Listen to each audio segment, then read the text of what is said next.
तो ये जिंदगी में मंदिर बनाने का कार्यक्रम कर रहे हो, इतना बड़ा कार्यक्रम कर रहे हो जिनेन्द्र देव का। इस खुशी में हर रिश्तेदार को सूचना देना है, चाहे वो आवे या ना आवे। संसार के कार्यों में तुम बहुत बार पधारे, एक बार भगवान को दिखाओ कि हे भगवान, हमने जो रिश्तेदार बनाए हैं मां संसार के लिए नहीं बनाए हैं, हमने रिश्तेदार बनाए हैं आपके भगत बनाए हुए।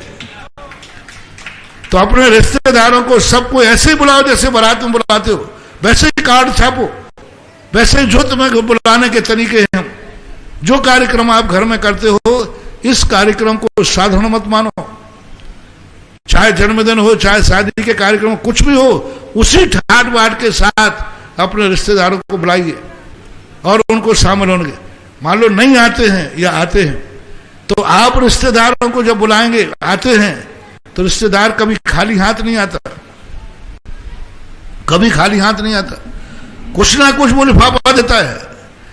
इसी प्रकार जितने रिश्तेदार यहां आए, जिनको तुम चाहते हो, तुम भला चाहते हो, जिनके मन में तुम्हारा भाव हो कि हमारे इस रिश्तेदार के घर से कभी हमें अशुभ समाचार ना मिले, इस रिश्तेदार के घर में कोई दुर्घटना ना हो, इस रिश्तेदार के घर में कोई कभी भी दरिद्रता ना आए, जिसके संबंध में तुम्हारी हो, उन रिश्तेदारों की तरफ से कम एक शिला की स्थापना हर व्यक्ति के नाम की करना है।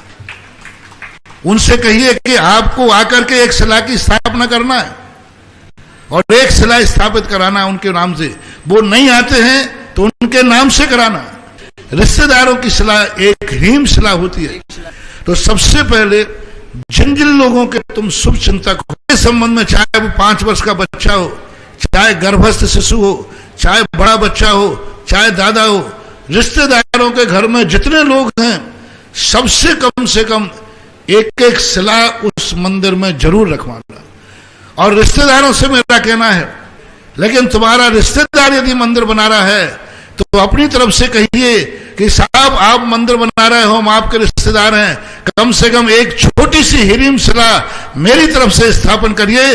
लेकिन वो राशि उन्हीं से लेना, जिसके नाम की शिला रखोगे उसके नाम। उससे फायदा ये होगा कि जब भी मंदिर बनेगा, जितने अतिशय यहां होंगे, वो शिला उस रिश्तेदार को जब भी संकट आएगा और वो याद करेगा, वो शिला यहां भगवान का आशीर्वाद उस तक भेजेगा, ये काम करेगी वो हीरिम शिला।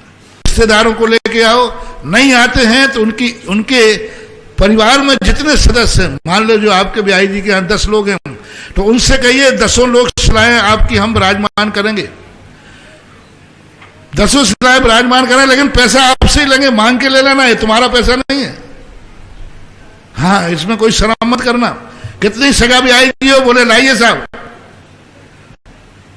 बिल्कुल भी नहीं करना है उसी, क्योंकि अपन को उसी को लाभ देना है। जब आप रिश्तेदारों को बुलाते हैं, सब परिवार शामिल कराते हैं शादी विवाह में, उस समय भी रिश्तेदार कुछ ना कुछ दे के जाता है। इसमें आपको रिश्तेदारी तो निभानी है, लेकिन रिश्तेदार की मंदिर से जोड़नी है, ताकि आपको पुण्य लगेगा और रिश्तेदारों को भी फलेगा। इस बात का विशेष रूप से ध्यान रखेंगे।